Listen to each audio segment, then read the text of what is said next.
ni untuk menunaikan solat fardu dan solat hari raya pada hari esok dijangkakan sama seperti hari Jumaat, betul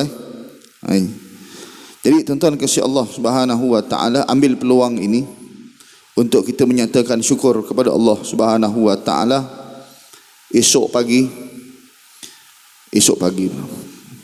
sebelum selepas pukul 12 tengah malam esok kita disunatkan mandi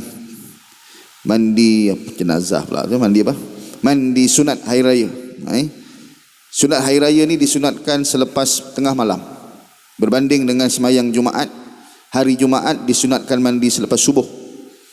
Hari raya disunatkan mandi bermula start tengah malam sampailah semayang, sampai tengah hari esok.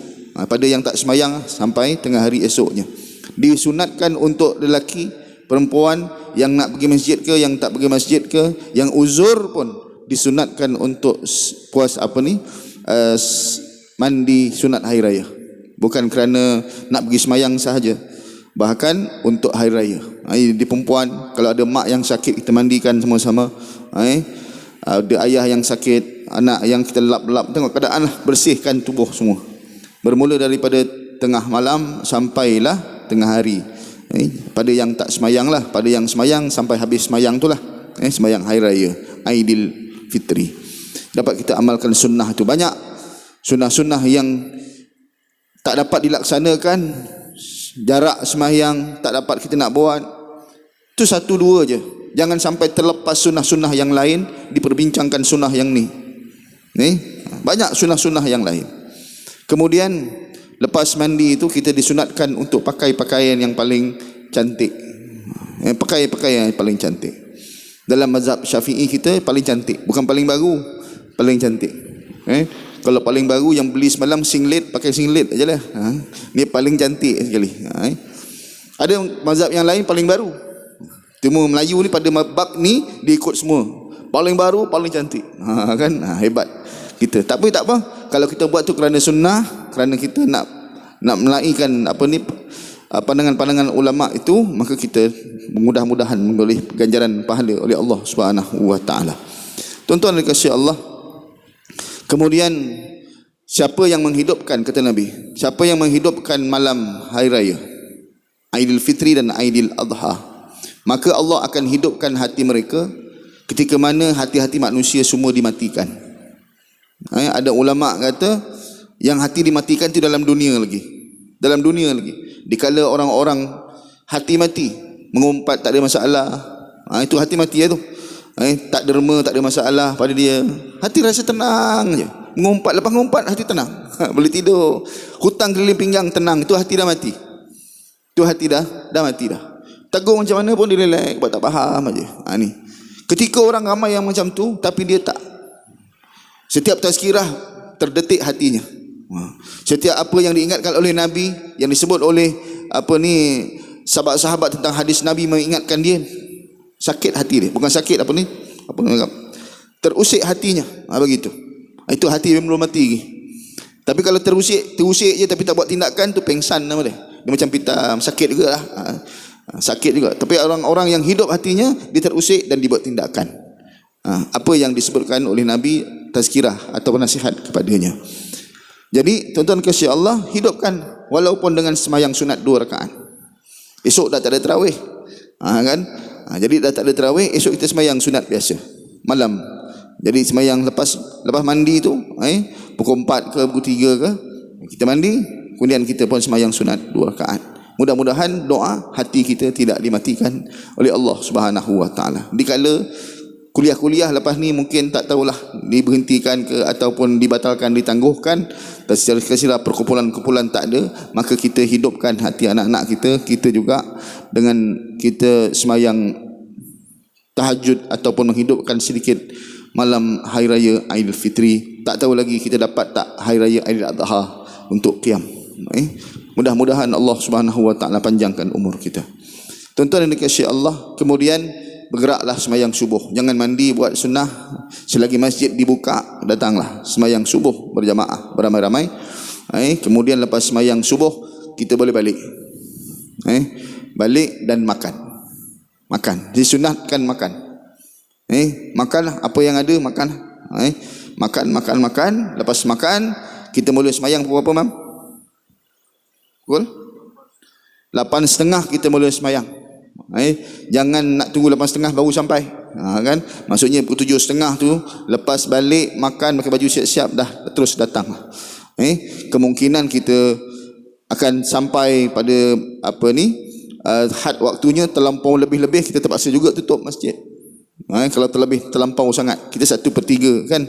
1/3. Kalau terlebih sangat sampai kat luar-luar tu, kita tengok keadaan, terpaksa juga tutup. Jadi mudah-mudahan nanti ada taklimat daripada Tuan Pengurusi ada? Tak ada? Ya? Malam tadi? Okey. Semua dah tahu kan? Jadi mudah-mudahan mungkin ada yang datang tapi tak datang malam tadi. Kan? Jadi mudah-mudahan semuanya diberkati Allah Subhanahu wa taala. Kemudian lepas balik dah makan tu, bukan makan macam buka tuan-tuan ni bukan makan jenis serapan pertama. Kena banyak ni, tak ada siapa kata macam tu. Kan? Dia makan saja sekadarnya, isteri dan anak-anak perempuan sediakan makanan, kemudian datang semula, kita benarkan lelaki saja kan. Nanti jangan ada yang komplain pula, mesti ada punya. Apa? Kan lelaki perempuan anak-anak semua datang, hatta kerbau lembu pun kena datang. Jangan, itu semayang minta hujan. Kan? Kalau semayang hari raya disunatkan manusia saja datang, lelaki dan perempuan, tapi oleh kerana lelaki kita pun ramai, disunatkan lelaki saja dulu dah. Yang perempuan ditangguhkan dulu. Tapi subuh hari ni, esok, lusa digalakkan datang lagi. Tidak ada masalah. Lepas sahaja ni sunnahnya lepas sahaja sembahyang hari raya tidak ada takbir. Tidak ada takbir. Tak macam sembahyang hari raya Aidil Adha. Aidil Adha kita sembahyang hari raya, kita khutbah, kita takbir lagi. Sebab ada takbir selama 3 hari selepas tu. Kalau hari raya Aidil Fitri tak ada dah. Dia stop ketika bila? Semayang hari raya tu. Lepas semayang hari raya, sudah tidak ada takbir. Allahu Akbar, Allahu Akbar, Allahu Akbar. Itu dah tak ada dah. Disebutkan takbir-takbir yang lain lah. Subhanallah, subhanallah, alhamdulillah. Itu biasalah. Jadi tuan-tuan yang dikasihi dan dirahmati Allah, mudah-mudahan kalau ada kesempatan saya nak syarahkan apakah maksud dan tujuan dan apakah sejarahnya takbir hari raya tu. Sebenarnya orang-orang menghad tapi tak sempatlah hari ni. Tapi tak tahu, wallahu alam. Jadi mudah-mudahan sebenarnya takbir hari raya ini atas kemenangan, ringkasnya lah, atas kemenangan Rasulullah SAW masuk ke Mekah Al-Mukarramah, dapat masuk masjid ke Mekah pada tahun 7 Hijrah. Setelah 7 tahun tak dapat masuk. Tahun pertama Hijrah Rasulullah datang, lebih hijrah ke Madinah sampai tahun kelima. Tahun kelima. Sampai tahun kelima selepas peperangan Khandaq. Lepas perang Khandaq. Perang Khandaq ni perang parit yang disebut perang Ahzab, dan kalimah Ahzab tu disebut dalam takbir raya. Kan? Wa hadzamal ahzab wahdah, dan Allah menghancurkan tentera Ahzab, iaitu tentera bersekutu, orang musyrikin, orang Mekah, orang keliling Madinah, orang-orang Yahudi berkumpul bersatu menghancurkan Madinah, nak hancurkan Madinah. Itu tentera Ahzab dalam peperangan Khandaq. Apabila dah serang, maka Allah Subhanahu wa taala dengan junudan lam tarauha, tentera-tentera yang tak nampak kelihatan ini, Allah kirimkan dan Allah hancurkan tentera Khandaq, tentera Ahzab itu, dan memalukan tanpa usaha yang lebih. Peperangan yang selanjutnya ini dibuat oleh orang-orang muslimin. Peperangan sedikit saja, tetapi yang menghancurkan mereka semua adalah para malaikat dengan tiupan pasir yang sangat hebat kepada mereka. Itu tentera Ahzab. Jadi oleh kerana peperangan itu, orang Yahudi, orang musyrikin, semuanya memusuhi Madinah. Geram tengok, mana boleh macam ni. Dimalukan 2 kali. Badar kalah, Uhud kalah, Khandaq pun dimalukan macam ni. Apabila dimalukan, dia tak dapat peperangan yang besar, siap, kata mereka, kalau ada orang Madinah yang keluar, pasti ku bunuh. Seorang-seorang, kabilah-kabilah kena bunuh. Ketika itu Rasulullah bermimpi. Tak apa, saya ambil masa sikit.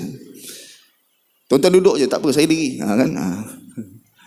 Jadi apabila Rasulullah SAW ketika itu dalam keadaan banyak musuh keliling Madinah, Mekah, semua nak hancurkan Nabi, kalau keluar kena bunuh ni. Maka ketika itu Rasulullah bermimpi. Rasulullah bermimpi dapat masuk ke Mekah dengan aman. Logik tak logik? Dapat masuk Mekah, dapat tawaf, dapat sa'i dengan aman. Macam tak logik, kan? Sebab keliling ni musuh. Jadi apabila Rasulullah tawarkan ataupun luahkan mimpi itu bagi tahu pada sahabat, Sayyidina Umar radhiyallahu anhu orang yang pertama beritahu pada sahabat, jom kita pergi umrah. Dapat masuk dengan aman. Dapat masuk, dapat cukur rambut dengan aman. Maka patut kepala Rasulullah ni betul ni. Kita tengah banyak musuh boleh masuk dengan aman macam mana? Tapi pikiran sahabat tak macam kita. Bila Nabi cakap, terus berapa orang tu? Imam Fatih tak ingat, saya pun tak ingat berapa orang. Ada 1,800 orang yang pergi umrah kali pertama tu. Saya rasa dah 1,400 orang kot. Ahli Hudaibiyah. 1,400 orang. Jadi 1,400 orang saja yang dapat, yang boleh percaya. Yang percaya cakap Nabi ni, yang boleh pergi 1,400 orang. Pergilah. Awal bulan 6 tu, dalam bulan 6 6 Hijrah itu, datanglah beramai-ramai buat umrah. Sampai kat Hudaibiyah, Allah balik. Ada cerita dia lah, Allah balik. Tak dapat pergi. Sayyidina Umar pun radanglah. Ya Rasulullah, ungkit balik lah. Ya Rasulullah, bercerita ni, kata dapat masuk dengan aman. Kata dapat masuk dengan aman. Ni tak dapat masuk, ni kena batal balik lah. Rasulullah kata, aku cakap aman dapat masuk, dapat. Tapi ada aku kata tahun ni ke? Tak ada pula. Tahun depan. Kan? Itu tahun depan. Itu Rasulullah sallallahu alaihi wasallam. Tak puas hati cakap dengan Sayyidina Abu Bakar. Wahai Abu Bakar, kita ni Rasulullah dah janji dapat masuk dengan aman. Mereka teruja dah 6 tahun tak jumpa keluarga, tak tawaf 6 tahun. Rindu mereka. Jadi mereka nak masuk juga. Tak baik oleh kerana tertahan di Hudaibiyah, nak patah balik tak boleh masuk. Mereka kena patah balik. Mereka agak merongot dengan Nabi sallallahu alaihi wasallam. Itu ahli Hudaibiyah, dijamin syurga semuanya. 1,400 orang. Jadi tuan-tuan kasih Allah, maka Abu Bakar kata, apa yang Nabi cakap betul, aku ikut dia. Kan? Maksudnya tahun depan boleh masuk. Perjanjian Hudaibiyah dibuat. Orang muslimin dan musyrikin tak boleh perang selama 10 tahun. Orang Islam tak boleh pergi umrah, tak boleh lawat Mekah tahun ni. Tahun depan boleh. Kan boleh? Nampak? Tahun depan boleh. Itu pun bagi visa 3 hari. Rasulullah tak boleh rentas. Ini cerita dulu lagi. Tak boleh rentas masuk kampung sini. 6 tahun. Kita baru 2 tahun. 6 tahun tak dapat jumpa. Nak takbir raya pasal ni. Takbir sejarah takbir raya. Bila tak boleh masuk, balik lah. Rasulullah pun balik. Turun ayat Allah Subhanahu Wa Taala. Apa dia? Apa ayat itu? Apa? Inna fatahna laka fatham mubina. Sesungguhnya Allah telah membuka ruang jalan kemenangan pada orang-orang Islam. Jalan kemenangan dah mula buka.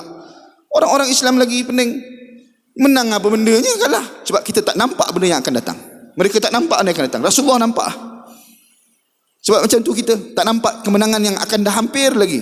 Kita di akhir-akhir ni, kalau nak PKP ke nak apa ke, kita marah betul. Tapi kemenangan sikit mungkin lagi.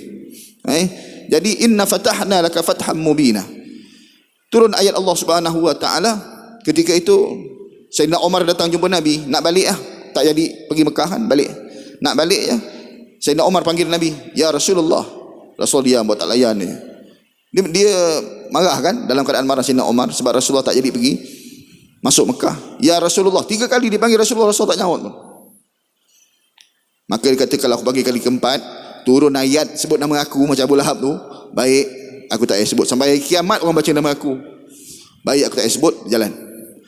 Jadi Sayyidina Umar pun berpaling. Rasulullah sallallahu alaihi wasallam belum sempat Sayyidina Umar hilang, dipanggil Sayyidina Umar, mari sini. Tadi masa kau panggil aku, turun ayat pada aku. Sedang turun ayat. Rasul tak pernah tak tegur orang. Turun ayat. Lepas turun ayat, apa ayatnya? Inna fatahna laka fatham mubina. Sesungguhnya kita telah dibuka ruang-ruang kemenangan oleh Allah Subhanahu Wa Taala. Pelik menang bendanya ni. Kalah kita ni, tak dapat masuk. Perjanjian Hudaibiyah pula menyebelahi orang musyrikin saja. Banyak perjanjiannya. Maka ketika itu orang-orang musyrikin, orang muslimin pun balik dengan perasaan yang hampa. Rasulullah potong rambut botak pun mereka tak nak ikut asalnya. Berontak. Itu berontak. Tetapi kemenangan sudah hampir. Tahun depannya, pendekkan cerita, tahun depannya mereka pun bergegas.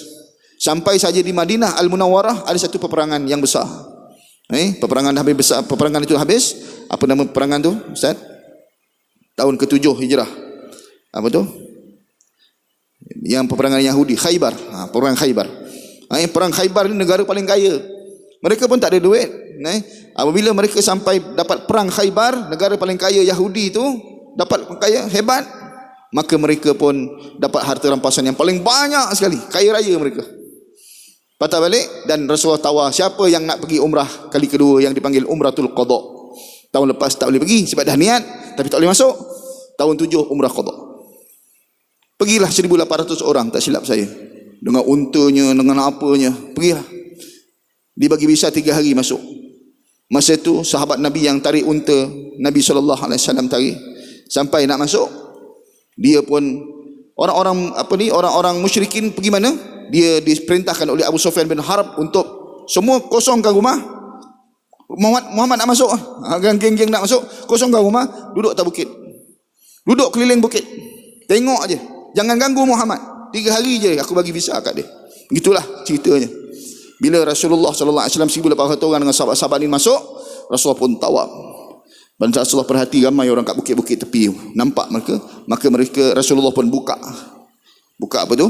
Perintahkan buka kain ihram, nampak sebelah kanan kan, dia panggil ittibat kan? Nampak gini, nampak mazal kuat-kuat. Nak tunjukkan kehebatan orang Islam. Diceritakan bahawa Rasulullah ketika itu pun sakit juga, demam. Sebab dah lama tak masuk Yasrib, angin lain Mekah dengan Yasrib ni dengan Madinah lain. Jadi masuk angin lain, Rasulullah sakit. Tapi dalam sakit-sakit tu Rasulullah angkat mazal besar-besar dan lari keliling Kaabah tu 3 kali. Pusing. Tu kita disunatkan untuk lari tawaf. Pada 3 pusingan yang pertama tu 3 1 2 3 sunatkan. Jadi dia pun baca.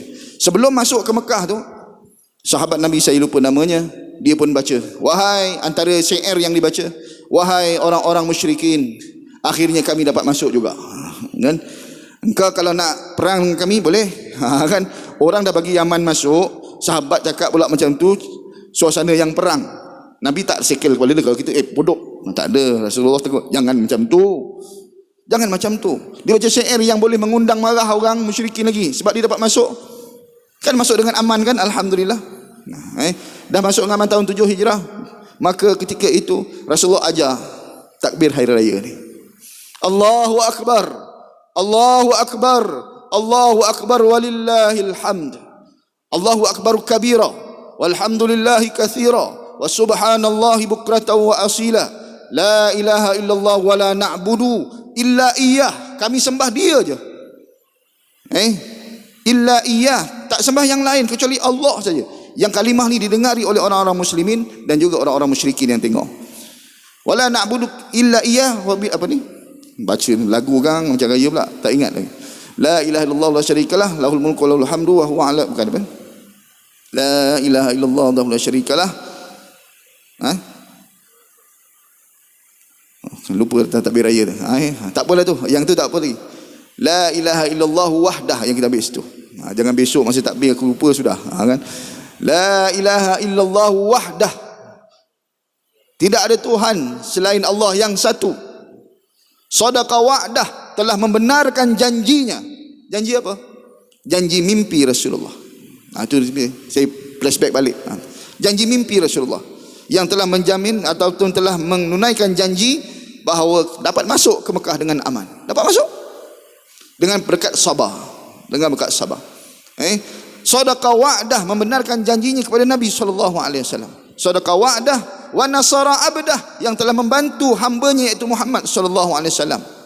Telah bantu dah. Gerakan hebat tentera orang-orang muslimin dapat masuk ke Mekah dengan aman. Ini pembukaan Mekah 2 tahun selepas itu. Ini jalan pembukaan untuk kemenangan Islam. Dah masuk situ, sadaqa wa'dah wa nasara abdah wa a'azza jundah. Wa a'azza jundah, memuliakan tenteranya. Tentera apa ni? Malaikat yang turun dalam perang Khandaq 2 tahun lepas. Memuliakan tenteranya. Wa hazamal ahzab wahdah, dan menghancurkan tentera Ahzab bersekutu tadi, musyrikinnya, Yahudinya, orang-orang yang di sekeliling Madinahnya yang benci Nabi, mereka semua berhimpun dan dihalau oleh Allah. Tentera wahdah, Allah sendiri saja, Allah sendiri. Wa hazama, menghancurkan ahzabah, tentera-tentera bersekutu Ahzab itu, wahdah, Allah sendiri. Orang muslimin angkat senjata, dah bawa parit apa semua, tak perang berlaku pun. Kan berlaku perang sikit saja. Kemudian yang menghancurkan mereka semua patah balik mereka semua ke Mekah dengan tentera yang Allah muliakan itu malaikat. Wa hadzamal ahzaba wahdah wa nasara abdah wa azza jundah wa hadzamal ahzaba wahdah. Itu cerita dia. Mudah-mudahan kita berdoa esok pagi sahabat-sahabat kita mujahidin dan orang-orang tua, orang-orang muda, perempuan-perempuan dapat bertakbir di Palestin, meraihkan kemenangan mereka. Ini doa sungguh-sungguh. Ini kita balik kampung, la ilah, sedih balik kampung. Itu je pikiran kita. Rasulullah fikir perang menang, alhamdulillah. Kita terdapat balik kampung, celaka kerajaan. Aduh, itu pikiran kita. Alah, hinanya kita. Hinanya kita. Rasulullah perang, cerita perang ni. Kalau cerita perang agak-agak lagu dia macam mana? La ilaha illallah wahdah, sadaqa wa'dah, wa nasara abdah, wa a'azza jundah, wa hazamal ahzaba wahdah. Imam jangan buat lagu macam ni. Buat lagu biasa. Wa hazamal ahzab. Jadi tahu sebab Rasulullah meraihkan kemenangan itu. Begitu. Wallahu a'lam. Mudah-mudahan kita sama-sama meraih kemenangan. 4100 saya telah sendkan ke NGO Persatuan Ummah. Jadi mudah-mudahan mereka dapat sampaikan hasil daripada pungutan 2 hari yang lepas, RM4,100. Alhamdulillah, terima kasih. Dan mudah-mudahan kemenangan mereka ini kita adalah sedikit saham untuk yang kita bagikan. Dan saya kalau nak bagi terus dekat dia punya akaun tu pun boleh. Tak bagi saya pun tak apa. Nak kita kumpulkan pun boleh. Tak ada masalah. Dah ada akaun tu, bagi terus. Ke akaun lain Aman Palestin apa semua pun boleh bagi. Bagilah, bagi. Bagi. Jadi mudah-mudahan yang kita bagi ini dapat sahamnya di sisi Allah. Maka kalau menanglah mereka, mudah-mudahan mereka menang ni, dah tak ada lagi serangan, maka kita pun baca takbir dengan penuh rasa kemenangan itu. Mudah-mudahan Allah. Jauh yang sedih-sedih sangatlah. Dari kampung celaka betul lah. Orang hajar. Aduh, tengok orang hutan boleh, tengok mak bapak tak boleh, hancur kerajaan tu. Benda lah fikiran macam tu. Kan? Jadi mudah-mudahan, sebab apa kita tidak kita berongot, sebab apa kita tak puas hati, sebab kita belum tahu hikmahnya. Dan nak tahu hikmahnya, doalah sungguh-sungguh. Kerana doa dapat mengubah takdir Allah Subhanahu wa taala. Aqulu qauli hadza. Sebelum terlambat saya mengucapkan selamat Hari Raya Aidil Fitri. Mudah-mudahan Allah menerima semua amalan-amalan kita sebelum ini. Besok tak ada tazkirah, jangan panggil saya pula. Kan? Esok lepas main subuh kita terus balik makan. Lepas tu kita datang semula untuk semayang Hari Raya. 7 tahun ke bawah tak dibenarkan. Betul memang? 7 tahun memang tak benar. Janganlah, tolonglah. Kesian pada orang yang yang jaga tu. Nak marahkan viral masjid, bodoh macam Israel juga. Tak bagi orang masuk masjid. Engkau masuk 7 tahun, macam mana nak buat? Kan? Kita faham. Jadi faham kerja orang, mudahkan kerja orang. Jadi mudah-mudahan 7 tahun ke bawah tak payah bawa. Atas umur tak ada had. Tak ada had. Selagi boleh lagat datanglah. Kan? Jadi mudah-mudahan diberkati Allah. Kita doa agar esok kita berhari raya dengan aman, tidak ada masalah. Mudah-mudahan semuanya diberkati Allah, semuanya sihat insya-Allah. Aqulu qauli hadza wa astaghfirullahal azim li wa lakum wa lisa'iril muslimina wal muslimat, mu'minina wal mu'minat, al ahya'i minhum wal amwat. Wassalamu alaikum warahmatullahi wabarakatuh.